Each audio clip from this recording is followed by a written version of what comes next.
بسم اللہ الرحمن الرحیم۔ صحابہ کرام کا یہ معمول تھا کہ مشکل وقت میں رسول اللہ کے در اقدس پر حاضر ہوتے، دعا کرتے، اللہ ان کی دعا کو قبول فرما لیتا ہے، جیسا کہ پہلے حدیث مالک الدار میں نے عرض کر دیا۔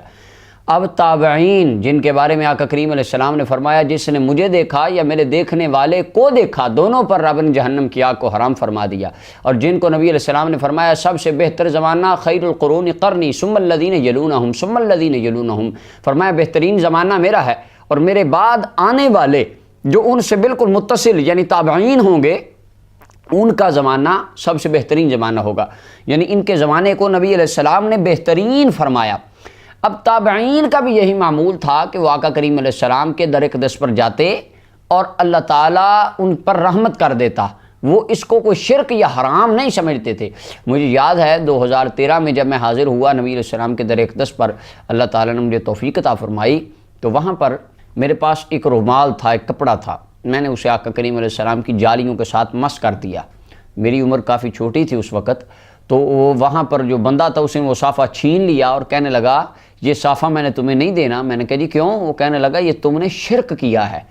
تو مشرکوں کے لیے رسول اللہ کی مسجد میں کوئی جگہ نہیں۔ میں بڑا حیران ہوا کہ اللہ کے رسول صلی اللہ علیہ وسلم کی جالیوں کو کپڑے لگانے سے بندہ مشرک ہو جاتا ہے۔ میں بڑا پریشان ہوا اس وقت، لیکن مجھے نہیں پتا تھا کہ وہ یہودیوں کا عذاب سعودیوں کی صورت میں، یہودیوں کی لعنت کی صورت میں سعودی وہاں پر نعوذ باللہ نبی علیہ السلام کے روضہ انور کی بے حرمتی کے لیے باندھے ہوئے ہیں انہوں نے۔ اس وقت مجھے اس بات کا علم نہیں تھا۔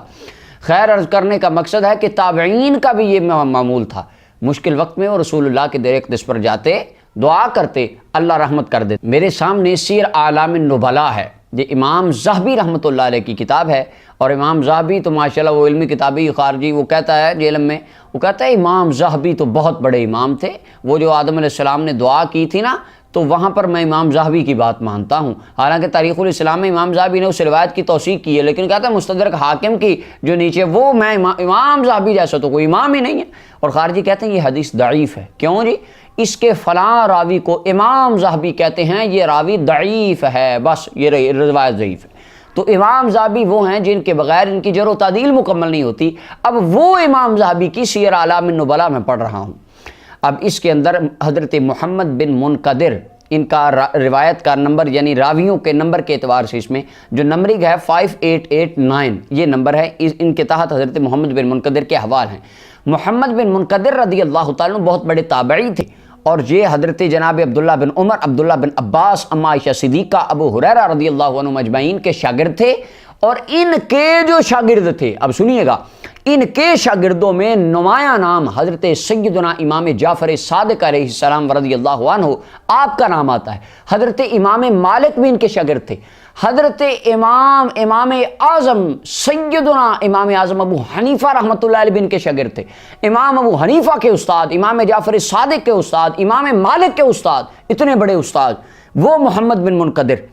ان کے بارے میں جو روایات جرح و تعدیل کے امام ہیں، انہوں نے بھی، امام ابن معین ابو حاتم کہتے ہیں یہ ثقہ ہے اور جید راوی ہیں۔ اور حضرت سفیان فرماتے تھے کان من معادن الصدق، یہ صدق کا، سچائی کا خزانہ تھے۔ وَيَجْتَمِعُ إِلَيْهِ الصَّالِحُونَ، اور اللہ کے نیک بندے ان کی بارگاہ میں جمع ہوتے تھے فیض لینے کے لیے۔ اور امام ترمذی فرماتے ہیں سألت محمدًا یعنی البخاری، میں نے امام ترمذی، چونکہ امام بخاری کے اسٹوڈنٹ ہیں، امام ترمذی کہتے ہیں میں نے اپنے ٹیچر حضرت امام بخاری رحمۃ اللہ علیہ سے پوچھا کہ استاد جی سمع من عائشہ، حضرت محمد بن منقدر کا حضرت عائشہ سے سماع ثابت ہے، انہوں نے اما عائشہ سے حدیثیں سنی ہیں؟ تو امام بخاری فرمانے لگے قال نعم، ہاں بیٹے، یہ بہت بڑے امام تھے اور انہوں نے اما عائشہ صدیقہ سے بھی حدیثیں سنی ہیں، یہ امام بخاری گواہی دے رہے ہیں۔ اچھا، یہ ان کی شان بیان کرنے کے آگے میرا مقصد، ان کی جو بات بیان کر رہے ہیں وہ سنیے۔ اتنے بڑے امام ابو حنیفہ رحمۃ اللہ علیہ، مالک رحمۃ اللہ علیہ، سیدنا امام جعفر صادق رضی اللہ تعالیٰ، ان کے امام، ان کے استاذ، ان کے ٹیچر، ان کا عمل کیا تھا؟ مدینہ طیبہ میں رہتے تھے۔ کان ابن المنقدر یجلس مع اصحابہ، ایک دن حضرت محمد بن منقدر اپنے ساتھیوں کے ساتھ بیٹھے تھے۔ فکان یصیبہ سمات، آپ کو کوئی بیماری آئی، بیماری لاحق ہو گئی، درد اٹھی جسم میں۔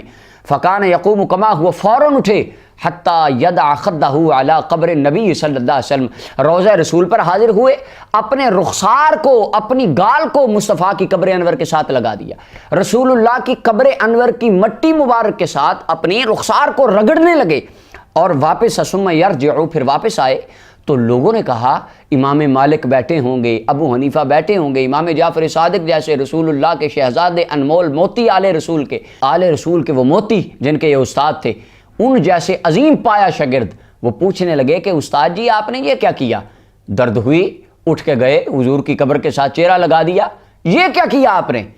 تو اس وقت آپ نے فرمایا انہو یصیبنی خطر، مجھے مصیبت آ گئی، مجھے درد آ گئی، تکلیف آ گئی، شدت علم ہو گیا، فَإِذَا وَجَدْتُ ذَلِكَ، فرمانے لگے میرے بیٹوں، میرے شاگردوں، میرے سٹوڈنٹس، میرے ماننے والوں، سامعین، حاضرین، ناظرین، سن لو، فَإِذَا وَجَدْتُ ذَلِكَ، زندگی میں جب کبھی جسم میں کوئی درد علم اٹھتا ہے، استعنت بقبر النبی صلی اللہ علیہ وسلم، میں اٹھتا ہوں جا کے درد والی جگہ کو مصطفیٰ کی قبر کے ساتھ رکھ دیتا ہوں، اللہ قبر رسول کی برکت سے مجھے شفا عطا فرما دیتا ہے۔ اللہ اکبر، یہ تابعین ہیں۔ امام بخاری رحمۃ اللہ علیہ کے کوئی پردادا، ان سے اوپر جا کر ان کا شمار ہوتا ہے۔ امام ابو حنیفہ رحمۃ اللہ علیہ کے استاد، امام مالک کے استاد، امام جعفر صادق کے استاد فرماتے ہیں استعنتو، میں مدد طلب کرتا ہوں بقبر نبی صلی اللہ علیہ وسلم، رسول اللہ کی قبر سے۔ اب وہاں پر کیا آپ کو امام جعفر صادق سے زیادہ علم ہے؟ وہ اہل بیت اطہار کے شہزادے، انہوں نے یہ نہیں کہا کہ دیکھیں جی یہ تو شرک ہو گیا، یہ تو آپ نے بدعت کر دی، یہ تو حرام ہو گیا۔ امام ابو حنیفہ بیٹھے تھے، مالک بیٹھے تھے، امام جعفر صادق بیٹھے تھے، کسی نے یہ نہیں کہا، لیکن آج کہتے ہیں شرک ہو گیا، یہ تو جی بس شرک ہو گیا، مانتے ہی نہیں۔ یہ رسول اللہ کے تابعین کا عمل تھا، مشکل وقت آتا دربار رسالت پر حاضر ہو جاتے۔ اللہ نے آج اس عقیدے کی چاشنی صرف اہل سنت و جماعت کو عطا